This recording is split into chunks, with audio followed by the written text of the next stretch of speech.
Hey, what is up, everybody? I am here to give you a special kind of video.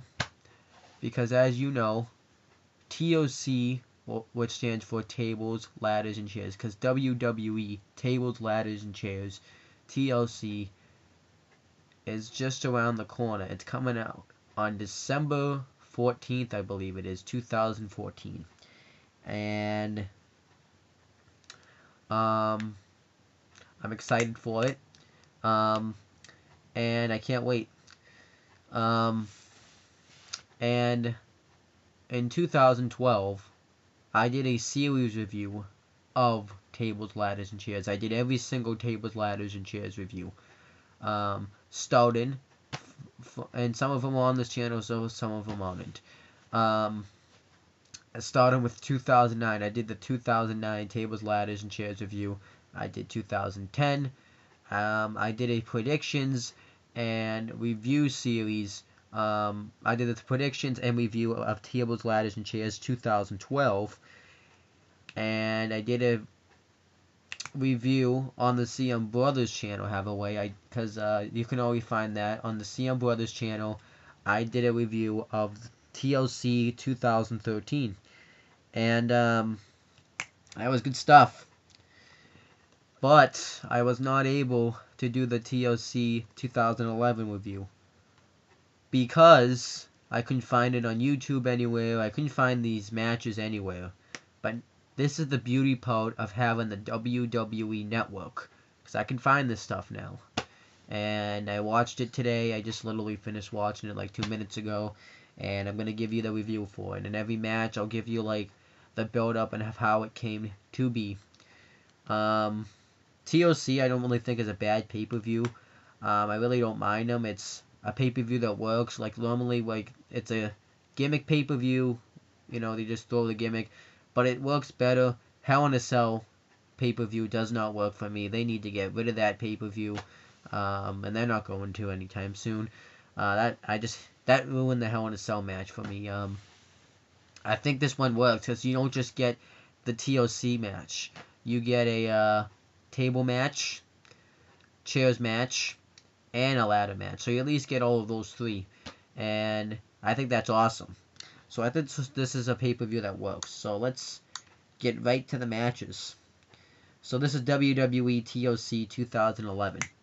And we have Jerry the King Lawler and Michael Cole on commentary. At the time, Michael Cole was a heel, so he rooted for the heels. He didn't do it too much on this show. You know, he was pretty normal, like how he is nowadays. But I thought that was good stuff. And they played a video package for TLC, building up all the angles. And they did it like in a Christmassy rhymes kind of way, which was kind of corny. But I really didn't complain because Christmas was usually when TLC comes around, Christmas is like just around the corner. And we get the first match. It was Dolph Ziggler with Vicky Guerrero defending his United States Championship against Zack Ryder.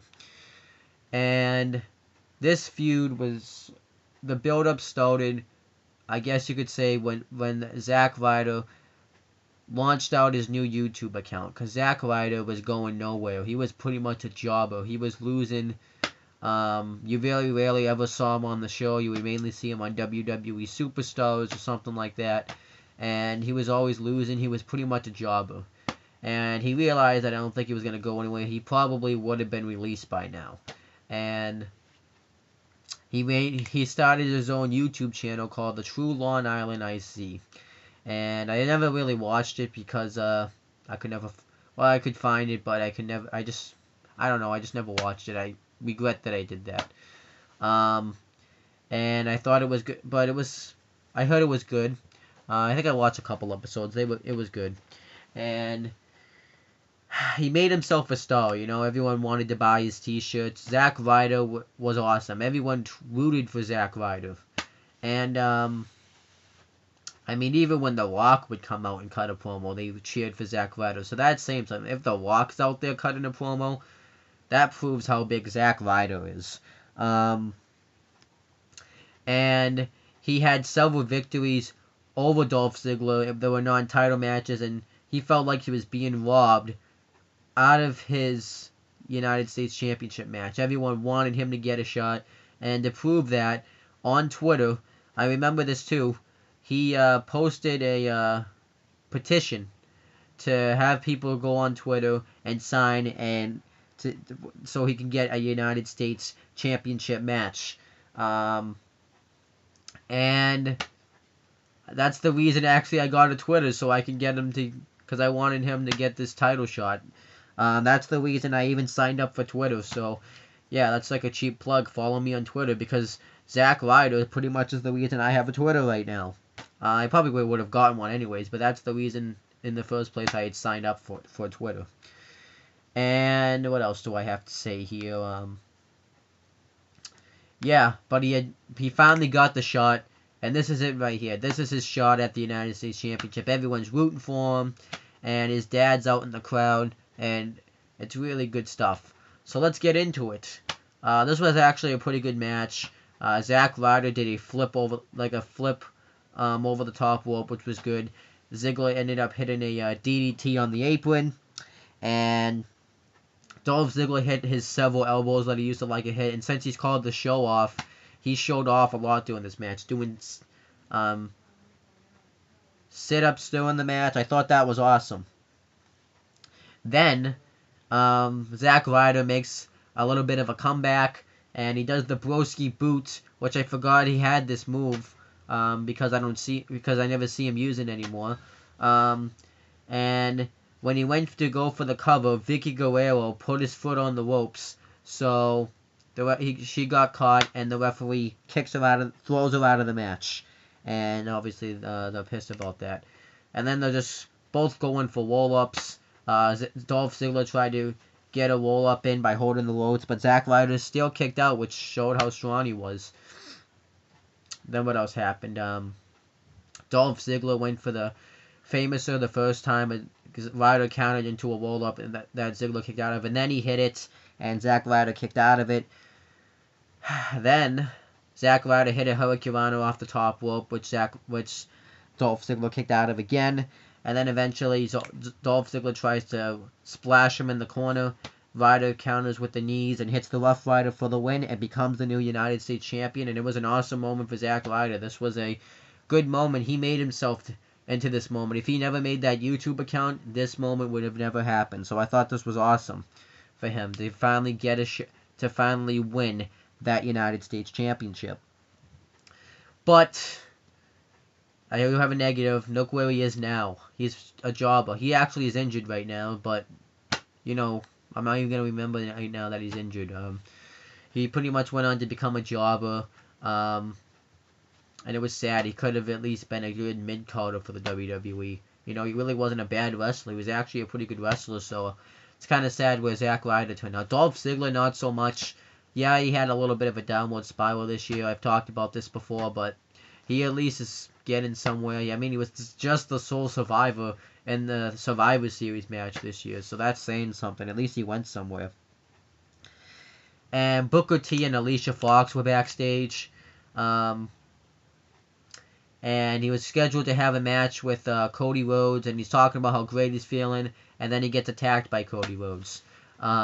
This match was going to be for the Intercontinental Championship that Cody Rhodes was holding, and more gets done with this later on in the show. And Booker T usually would be on commentary, but since he's having that match, he wasn't on commentary for the show. So then we get the next match. Air Boom, I guess that's how you would say that, which consisted of Kofi Kingston and Evan Bourne, defending the WWE Tag Team Championships against a new tag team that was just coming up named Primo and Epico. And they had Rosa Mendez ringside, which was awesome. This match wasn't bad. It was a pretty decent tag team match. I think this was just to fill time, really. WWE at that time loved to throw matches like that, so I didn't really have a problem with it. But it was a decent match. Evan Bourne tried to go off the ropes and hit a crossbody, but Primo and Epico caught him and threw him through the middle rope, which was awesome. And then one of them, I think it was Primo, hit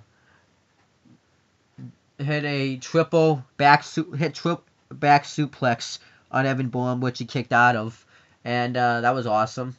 And then eventually Kofi Kingston got the hot tag, and pretty much went off. I think it was on Primo, and then eventually Evan Bourne went off the top rope and onto Epico, and Kofi Kingston hit the Trouble in Paradise on Primo for the win, and they retained the titles. I didn't really talk about the build-up to this match. There wasn't really a build-up. I think they beat him a couple times in the non-title matches, and they were just becoming a tag team, so they got the tag team title shot. That's kind of what the build-up really was. Kind of sad to see what Primo and Epico now, because now they're the Lost Matadors, Diego and Fernando, but they're still not that bad. They still can put on decent matches, but it's kind of sad to see where they are at now, and yeah. So then Teddy Long's backstage. Tonight he's playing the Santa Claus role because it's Christmas time, and he had a segment with Hornswoggle. That was just kind of a typical Hornswoggle segment, and the one funny thing he said was, in his town, Santa's not normally black. You know, that was the funny line. And then he gave him a present that he didn't like, and he stomped his foot and pulled his beard off. I thought that was... It's a tip. That's part of it was funny. Then we got the next match. Randy Orton versus Wade Barrett in a tables match. And to win that match, for those non-wrestling fans that are watching this that don't know, you have to put your opponent through a table. This feud was actually a pretty good feud. It was not the best feud ever, but it at least wasn't the typical Randy Orton feud where you would always get the advantage on you. Wade Barrett actually was doing good in this feud. He beat Randy Orton on a SmackDown. I forget what SmackDown it was, but he had a victory over Orton. Then at Survivor Series that year, it was Team Barrett versus Team Orton, and Wade Barrett beat Orton there, and that was awesome. And then and was the sole survivor, and then he pretty much got into mind games, costing Randy Orton matches, attacking him from behind, and eventually it led to this match right here with a tables match. So Barrett was getting the advantage throughout pretty much this entire feud, so I thought that was awesome. And this match was actually pretty good. A lot of defensive wrestling here because you don't want to be put through the table. Good stuff. When Randy Orton, right off the bat, went to get the table, and Wade Barrett kicked the table right into Orton, which was cool. And Barrett tried to put him through the table, and Orton fought out of it, and they start fighting. And they went up on the stage, and Barrett tried to pump handle slam him through the table. Orton fought out of it, and Barrett knocked the table over so he wouldn't go through it, and they fought up on the stage. And Randy Orton was going to give Wade Barrett, I guess, a superplex off the steel steps through the table, but Barrett fought out of it, and he threw him into the post, and I think he grabbed his leg and threw him down to the steps, threw him into the steel post again, hit a big boot, and threw him into the barricade.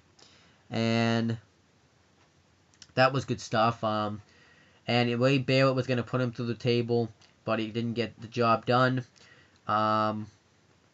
He went to do the elbow to him, but Randy Orton got off the table before Wade Barrett could jump.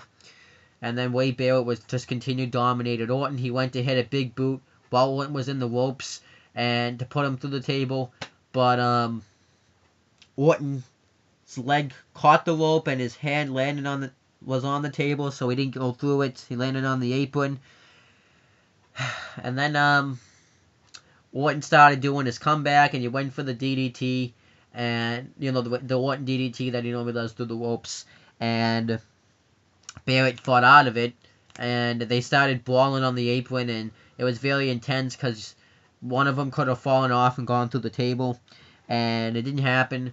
Randy Orton then hit the DDT on him, went for the RKO. And there was a table set up in the corner. And Orton was luckily able to stop himself as Barrett counted it before he went through. And Barrett hit the Windsor chains on him. Started beating him up a little bit. And then Barrett went to go off the top rope and do an elbow to Randy Orton through a table. But Orton caught him into an RKO through the table, and Orton gets the victory.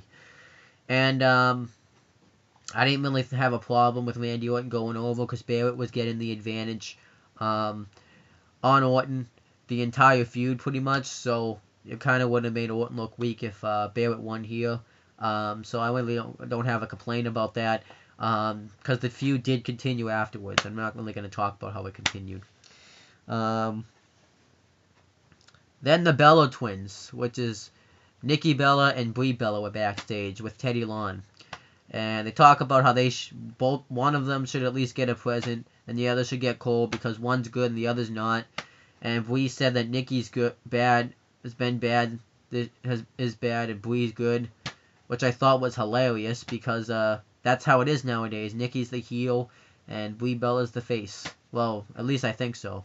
That storyline's been confusing. Teddy Long says they've both been good, and the present that he gives them is like his phone number. And he starts flirting with them, saying we're gonna have some reindeer fun. Which we know if you don't get that, then I'm only gonna explain it to you. And then they walk away like they didn't want it. They slapped them in the face too. And then Jack Swagger comes up to him, and at the time he was with Vicky Guerrero. He was one of Vicky Guerrero's clients, and he wants something done because on SmackDown, Mark Henry hit him in the back with a steel chair, and he wants something done about this. Vicky Guerrero says that she wants something done about it too. And then eventually Teddy Long, Sheamus comes up, said he wanted to talk to him about something. And then they get into it, so Teddy Long just makes a match between Sheamus and Jack Swagger for later on in the night. I guess Teddy Long forgot what he wanted to say to him because he didn't even tell him about it, but whatever. And then the next match was Beth Phoenix defending the Divas Championship against Kelly Kelly. There was no story in this match, so I can't tell you about it. I guess the only story is that Kelly Kelly got like the Diva of the Year Slammy Award, and she slapped her on Raw. So that was the story there. Match wasn't too bad. At the time, the Divas division wasn't the greatest, so it was just kind of going down the toilet. But the match wasn't bad. Kelly Kelly wasn't a bad wrestler. She hit a bulldog from the apron to Beth Phoenix on the floor, and Kelly Kelly got her in like a head scissors move into the ropes.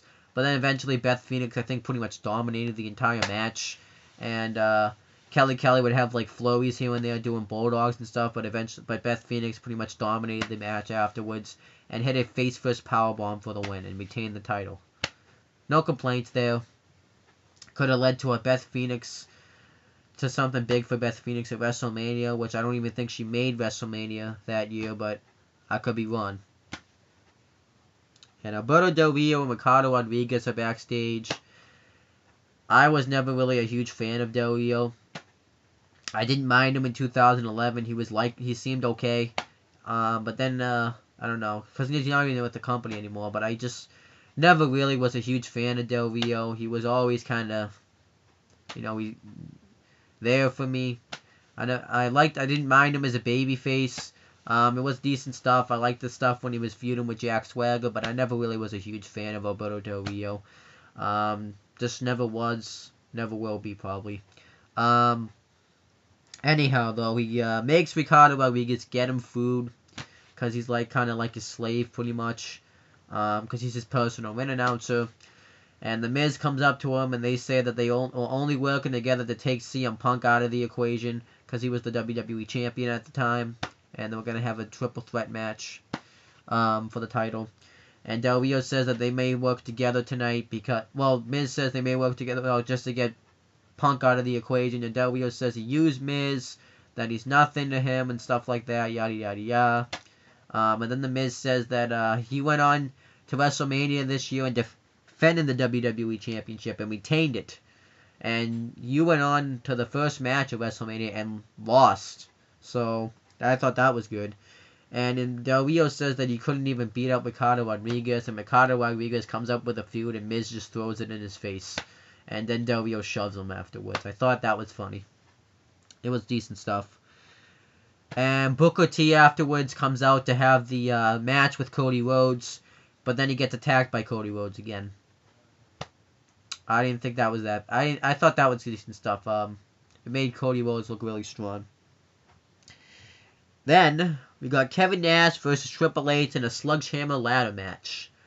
Pretty much the way you win this match is you can grab the sledgehammer from above. But you could, once you do that, I guess you can win by pinfall or submission. I wonder if you could have anyways. You know, you didn't really need to necessarily grab the sledgehammer. You could have just pinned him before you did that. I wonder if you had to grab it first. They didn't really explain that too much. Hate it when they do that, when they don't explain the step.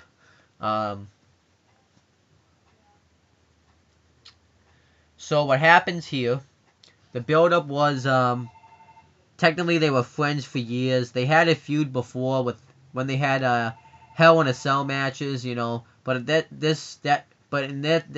2011, that feud didn't exist. This was kind of stupid. What happened was in the Royal Rumble, Kevin Nash returned as Diesel, and Kevin Nash eventually ended up attacking CM Punk at SummerSlam, and he was expecting Triple H to be all in on him because Triple H had just become, well, on TV, the COO of the WWE, and Kevin Nash was upset that he wasn't really on board with him, that he gave him a Legends contract instead of a full-time job, which was a work. So then Triple H ended up just firing him all together, and then at Vengeance, when it was Triple H and CM Punk versus The Miz and R-Truth of Awesome Truth, Kevin Nash interfered and attacked Triple H during the match, and hit the jackknife powerbomb, almost breaking his neck, it looked like. So then the next night, Triple H wanted, at the time, the executive vice president of talent relations, the Raw general manager, John Laurinaitis, to hire Triple H so he could beat the crap out of Kevin Nash. So then afterwards, Kevin Nash ambushed Triple H while he was on the stage and hit him in the spine with a sledgehammer and killed Triple H afterwards. He was on a stretcher, and then Kevin Nash hit him off the face with a sledgehammer, which was awesome. And then, yeah, he explained that he was upset, you know, I just pretty much mentioned that, how he's upset he got that Legends contract, and that Triple H says that he feels like that their that him and Kevin Nash's 20-year friendship was, was a lie, and that Mike's gonna make right this Sunday when he grabs this hammer and kills Kevin Nash with it, pretty much. And that was the build-up, really, right there. It was a pretty good build-up, actually. I didn't mind this. We got that match, and it was a pretty good match. They started just brawling first, just throwing fists at each other, and then Triple H, I guess, kind of clotheslines Kevin Nash outside the ring, and bounces his head off the announce table, goes to grab the ladder. Kevin Nash big boots him, hits him with the ladder, which causes Triple H to fall in the crowd. And he's going to go in the ring and do something. I guess grab the sledgehammer. But Triple H goes off the announce table onto Kevin Nash and just starts beating him up. And Triple H clotheslines Nash into the crowd. And he goes to ram him, to charge at him. But Kevin Nash catches him with an elbow. And he goes to throw Triple H into the post, but Triple H throws Kevin Nash into the post, and he hits him in the leg, which causes his leg to hurt. So then Triple H in the ring started working on the leg. He hit Kevin Nash's leg repeatedly with the ladder. He put it inside the ladder, lifted the ladder up, and slammed it down on him. While Kevin Nash's leg was in the ladder, Triple H got it into the figure 4 leg lock, which was awesome. Then eventually, Kevin Nash Irish whipped Triple H into the ladder, and pretty much started beating the crap out of Triple H from that point. He slingshotted him into the ladder. He just went off on him. He tried to put him through the announce table, but Triple H counted into a back body drop. Kevin Nash chokeslammed Triple H. He sidewalk slammed him on a ladder. He went off on him. Eventually, he brings out the table, and Triple H and Kevin Nash are both pretty much climbing up on the ladder, and they're attacking each other. They're brawling on the ladder to try to prevent each other, and Triple H uses the hammer to take Kevin Nash down, and he falls off the ladder through the table. He grabs the ladder, I mean, not the ladder, the sledgehammer, and beats the crap out of him with it. He uses it on him in the gut. He just goes off with him with the sledgehammer, hits the pedigree, and then he grabs the hammer, and then he does this. That's the click symbol where Triple H, Kevin Nash, and Shawn Michaels and Razor Ramon or Scott Hall all in. For some reason, I thought Booker T was in the stable. I don't know why. I just kept convincing myself that Booker T was in that stable. I don't know why I would think that. No matter who told me he wasn't in that stable, I kept saying, no, he was in that stable. Like, my mind would not let me say that he wasn't in that stable. Something just told me that Booker T was in that stable. Like, no matter what, I wanted that to be fact. I don't know why. But then Triple H just does the DX chop and kills him with the hammer. And beats him. Pins him. So, the match was good. Kevin Nash I was expecting him to tear his quad. I'm surprised he didn't. But yeah, the match was good. They always worked well together, I noticed. That's the only match Kevin Nash has had since he's come back. Weird. But anyhow, that was, I guess, the Royal Rumble, technically, though. But, like, the only one-on-one match he's had was against Triple H. So I thought that was decent stuff. Thought they had a good match. I wasn't expecting it to be as good as it was. So then CM Punk gets interviewed, and he pretty much watches the attack that Del Rio and Punk just pretty much killed him on Raw. And CM Punk says that he's going to take down Miz and Del Rio. He makes some jokes saying that Miz is going to try to look serious and say, really, Del Rio is makes a mockery of the English accent, and it's going to be worse than watching a 2 hour of Michael Cole doing commentary, because Raw at the time was just 2 hours. And then he's upset too that because he won the Superstar of the Year in 2011, he's upset that John Laurinaitis never sent him the award. So he comes up and says he mailed it to him, but the holiday season's gonna cause it to be late. CM Punk says, yeah, well, I forget what he says, but then he pretty much. John Laurinaitis pretty much wishes him luck, and Punk says, luck's for losers. Because he always says that every time someone says good luck. I think it pretty much becomes predictable that he's going to say that. Then we got Jack Swagger with Vicky Guerrero versus Sheamus. Match you would see on Raw or SmackDown. It was okay. It just didn't need to be on the pay-per-view. I think they wanted to get Sheamus on the pay-per-view, so that's why they put him in this match. And Sheamus won with the rope kicks. It's pretty nothing to say. The build-up I already talked about. And then Big Show got interviewed, and he's pretty much ready to win the world title for Mark Henry. He's pumped for it. So let's talk about that match now. Mark Henry defending the World Heavyweight Championship against Big Show in a chairs match. This feud started in like July. Mark Henry and him had a match. And then at Money in the Bank, and Mark Henry won. And then afterwards, he put the chair on Mark Henry's leg, jumped off the turnbuckle, and took out Big Show. And he was gone for like 4 months, I think. Then at Vengeance, they had a match, and they broke the ring. So the match never got finished, which I thought was a nice way of not making look good guy, And then at Survivor Series, Mark Henry got himself disqualified. So they had this match, and it wasn't good. Why it wasn't good was because Mark Henry was injured.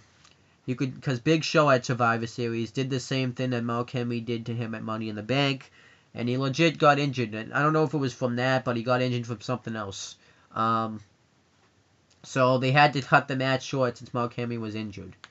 Why they didn't just take the title off him right away and get a better world title match, I don't know. And you could totally tell, too, because Big Show just ran outside. They were wasting time in this match. Big Show went outside the ring immediately, threw chairs in. Mark Henry just sat there, and then he's like, oh, okay, I'm not having this. I'm not doing this. This ain't happening. So he takes his title and goes to walk out and leave. Big Show comes out and starts going off on Mark Henry. Mark Henry takes him out, and he stomps his head on hand on the steel steps, which hurts his hand. And pretty much the entire match from that point on is just Mark Henry hitting Big Show with steel chairs. I never really was a huge fan of chair matches too, so that might be why I didn't enjoy this match. But yeah, I definitely never was a huge fan of chair matches. Then eventually, Big Show hits the knockout punch on Mark Henry and wins the match and becomes the new World Heavyweight Champion. Afterwards, Mark Henry hits him with the chair and DDTs him on 2 chairs. And Daniel Bryan, who at the time was the Money in the Bank contract holder for SmackDown, because it was 2 brands at the time, he runs in, cashes it in, pins Big Show, and becomes the new World Heavyweight Champion. That was awesome. I was a huge Daniel Bryan fan. I really wanted him to get that title. I think I was kind of mad because he said he would wait till WrestleMania, and I really wanted him to do that. It would have made it better, but it is what it is. At least he got the belt, right? The thing that didn't make sense about it, too, was afterwards Big Show just acted like nothing happened to him. Like, he just pretty much no-sold everything afterwards, so that wasn't good. And then Daniel Bryan just pretty much went on to be a big star from that point. He started the Yes Movement. He started the Yes Chance. It wasn't the movement yet. He went on to be a tag team. He went on to be WWE Champion. It was good stuff.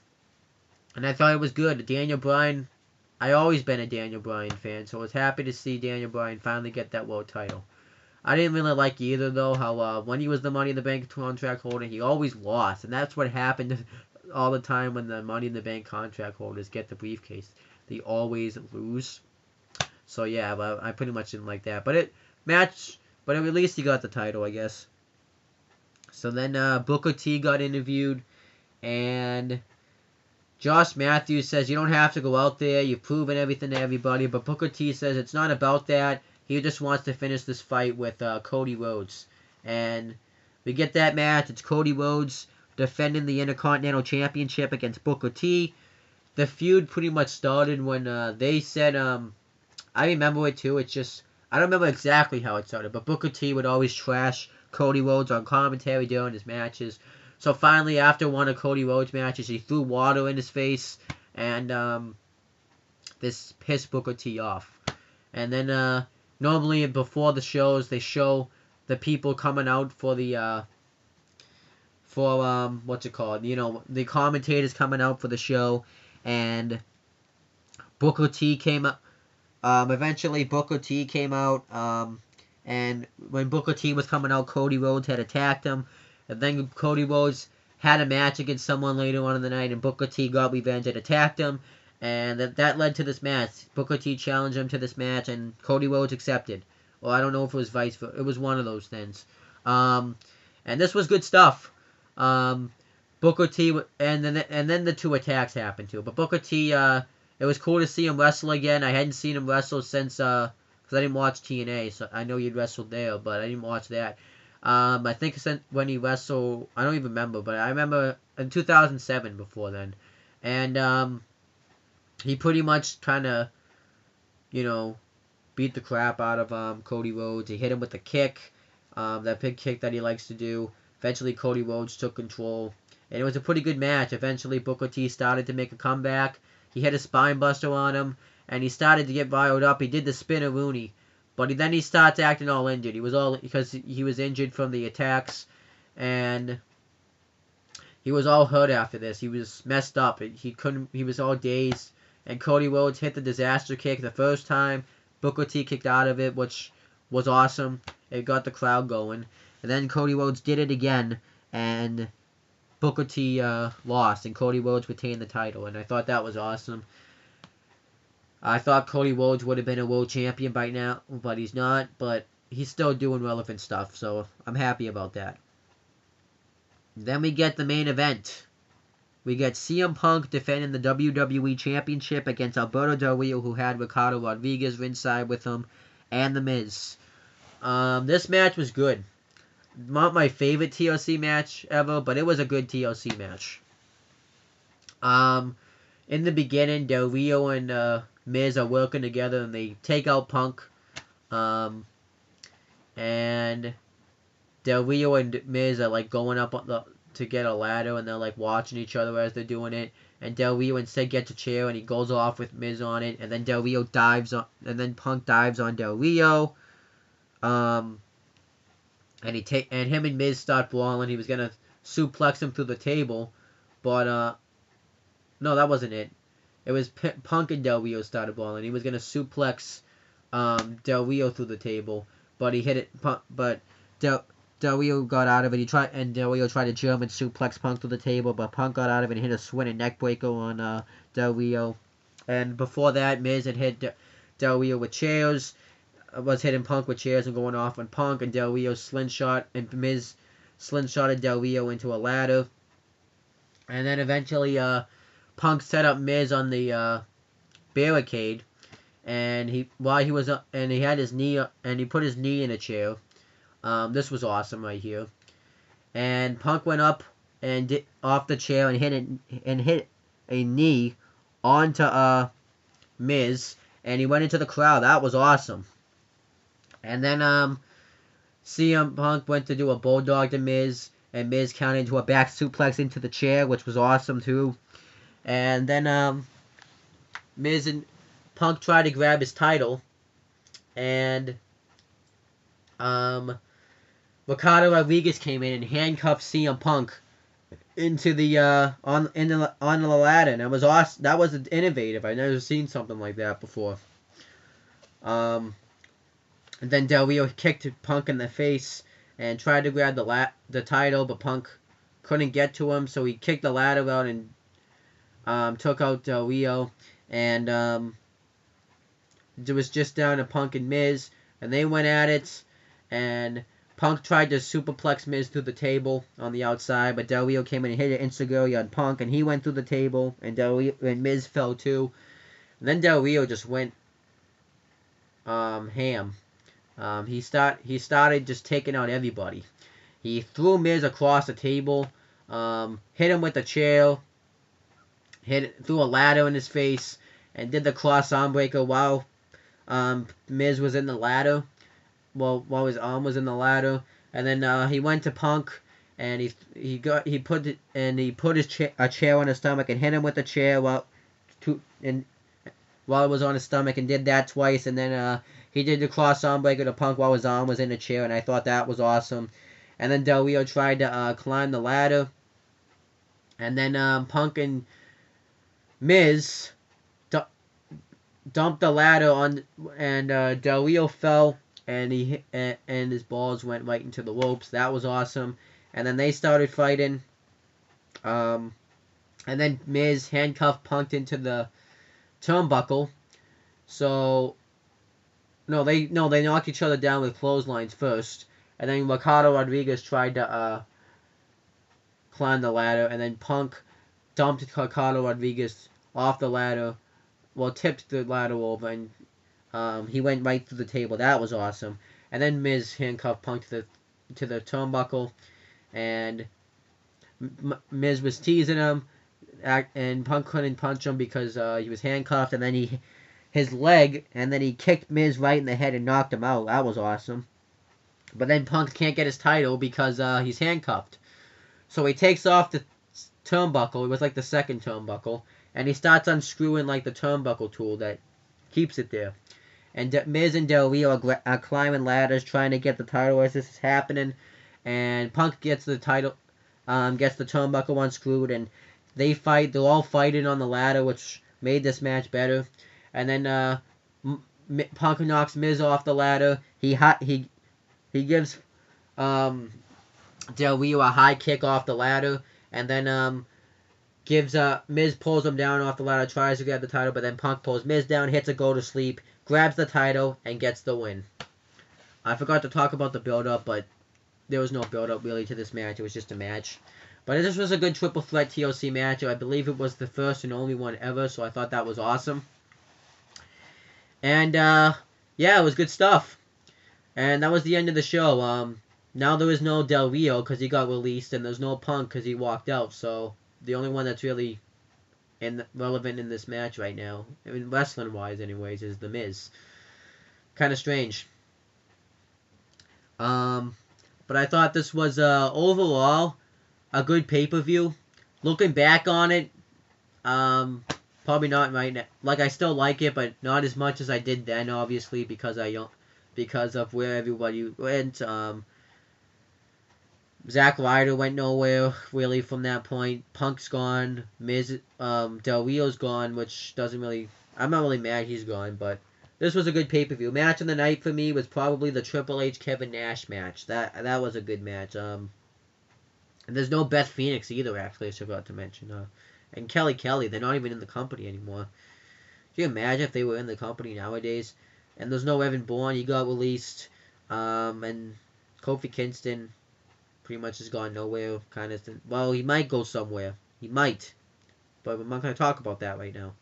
But overall, this TLC was good. And I hope you enjoyed watching this past review of TLC 2011. And I'm pretty much done with the TLC series reviews until 2014. But I hope you enjoyed the series review, because I certainly do enjoy going back and rewatching these pay-per-views. And I'm going to be back to give you a video at some point in time, but I don't know when.